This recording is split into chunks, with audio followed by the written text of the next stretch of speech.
Imagine asking four Sunni scholars the exact same question.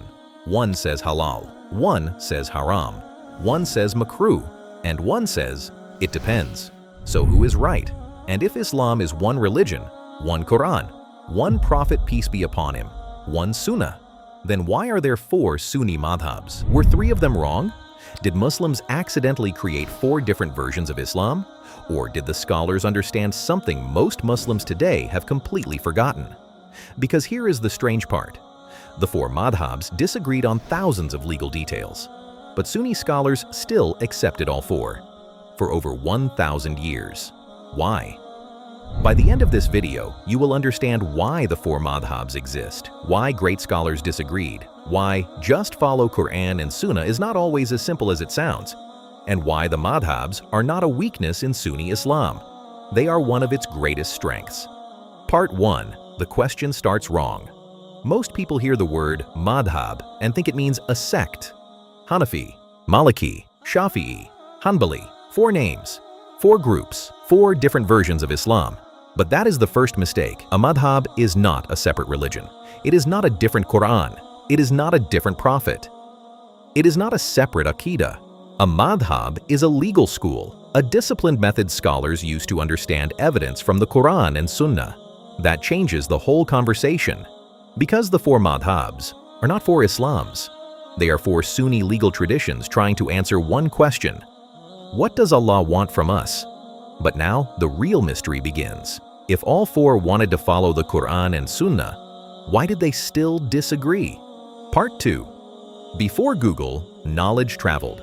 To understand this, you need to leave the modern world. Forget Google, forget YouTube, forget Hadith apps.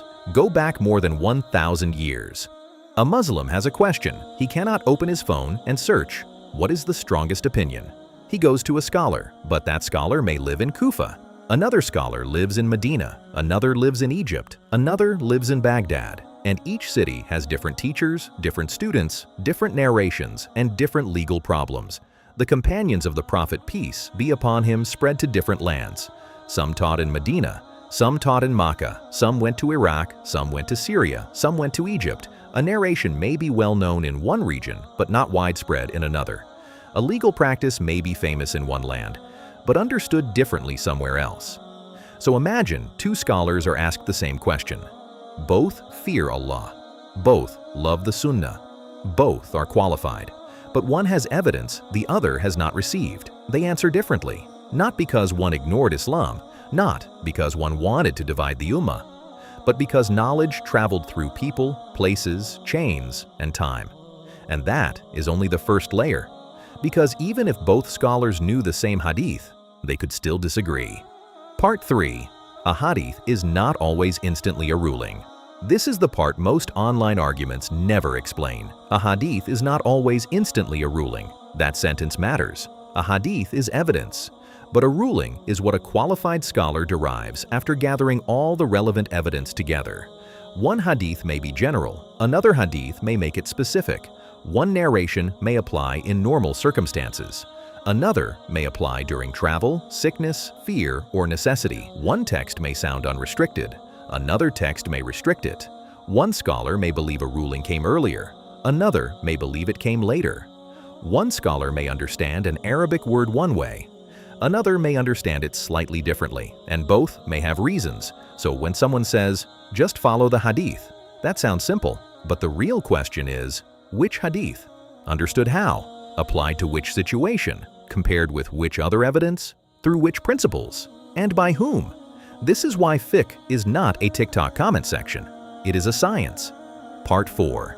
Valid difference existed early, and this is not something invented centuries later.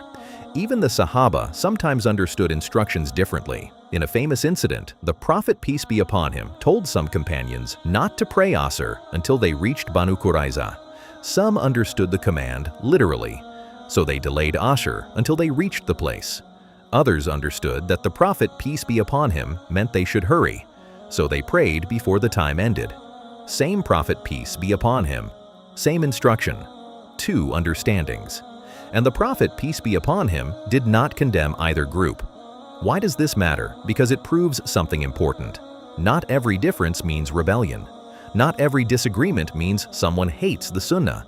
Sometimes sincere, qualified people can look at evidence and differ over how it should be applied. But be careful, this does not mean every opinion is automatically correct. It means valid disagreement has rules. Random opinion is when someone with no tools speaks from desire. Valid disagreement is when qualified scholars use evidence, principles, and methodology. That is the difference. Part 5. The 4 giants of Sunni Fiqh. Now meet 4 of the greatest giants of Sunni Fiqh: Imam Abu Hanifa, Imam Malik, Imam Shafi'i, and Imam Ahmad ibn Hanbal. But here is what people misunderstand. These men did not sit together and say, let's create 4 different Islams. That never happened. They were not building fan clubs. They were not creating personal brands. They were not trying to replace the Qur'an and Sunnah with their own opinions. Their goal was the opposite. They wanted to understand the Qur'an and Sunnah properly. They wanted to protect Muslims from speaking about Allah without knowledge. They wanted to answer real-life questions using evidence, principles, and scholarship. But each imam lived in a different context.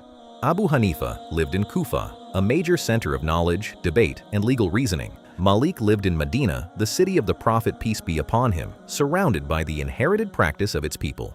Shafi'i traveled, studied different schools, and became famous for organizing principles of legal reasoning. Ahmad ibn Hanbal became known for his deep attachment to Hadith and his firmness in defending orthodox belief. 4 scholars, 4 environments, 4 methods, 1 goal: to understand and apply Islam. Part 6. Why only 4 survived? Now here is the part most people never think about. There were more than 4 great scholars in Islamic history. Many were brilliant, many had students, many gave rulings. So why do Muslims still talk about these 4? Because a madhhab does not survive just because its founder was intelligent. It survives because knowledge is preserved, students preserve it, books preserve it, teachers preserve it, judges preserve it, institutions preserve it, debate preserves it, correction preserves it. Over generations, each madhhab became more than one imam's opinion. It became a full legal system. Scholars inside the madhhab discussed issues, they corrected weak opinions, they compared evidence, they answered new problems, they taught students, they wrote books, they built a chain. That is why these madhabs lasted. Not because nobody questioned them, but because they were questioned, tested, refined, and transmitted for centuries. This is not weakness. This is strength. Part 7. The Internet Mistake. Now we need to talk about the modern mistake. Someone watches 3 videos, learns 2 Arabic words, downloads a Hadith app, and suddenly says, I do not follow scholars, I only follow Qur'an and Sunnah. That sounds powerful, but sometimes it hides a serious problem because every serious Sunni scholar says we follow the Qur'an and Sunnah.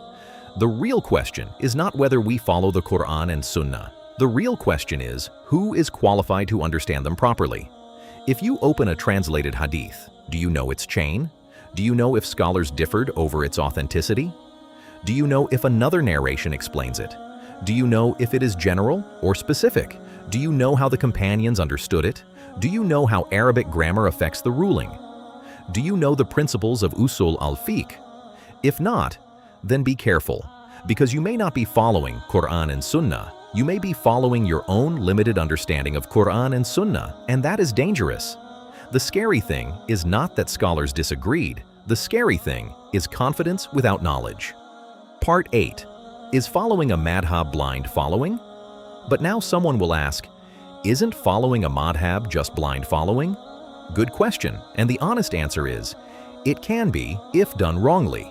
If someone believes his madhhab is always right, no matter what, and every other Sunni madhhab is automatically false, that is fanaticism. That is not serious scholarship. But learning Islam through a madhhab is not automatically blind following. For most Muslims, it is discipline. It gives structure. It prevents random opinions. It connects the average Muslim to a chain of scholars instead of leaving him alone with Google. The goal is not to worship Abu Hanifa, or Malik, or Shafi'i, or Ahmad. The goal is to worship Allah correctly. The madhhab is a tool. The Qur'an and Sunnah are the authority. That is the balance. On one side, we do not worship scholars. On the other side, we do not throw away scholarship and follow ourselves. Ahlus Sunnah is balanced.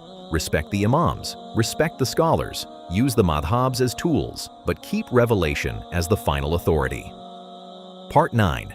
Were 3 madhabs wrong? So now return to the original question. Were 3 madhabs wrong? The answer is not. Every opinion is equally correct. That would be sloppy. Sometimes one opinion is stronger. Sometimes a scholar's evidence is stronger. Sometimes another opinion is weaker. Sometimes a scholar can be mistaken. But not every difference means someone abandoned the Sunnah. There is a difference between contradiction and valid disagreement.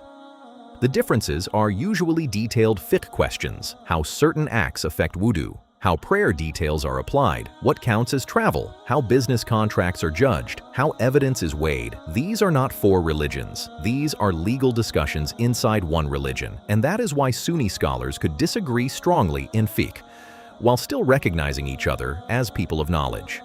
Because they understood something many modern people forget. Not every difference is misguidance. Not every disagreement is rebellion. And not every legal difference means someone hates the Sunnah. And with that, I hope this video helped make the topic a little clearer. If you benefited from it, consider liking the video and subscribing for more Islamic content. And I'd like to hear your thoughts too, so share your opinion in the comments. And if there's anything you're still unsure about, leave your questions below. They may even become the topic of a future video.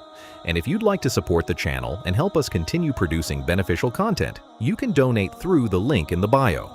Jazakum Allahu khairan for watching, and may Allah increase us all in beneficial knowledge.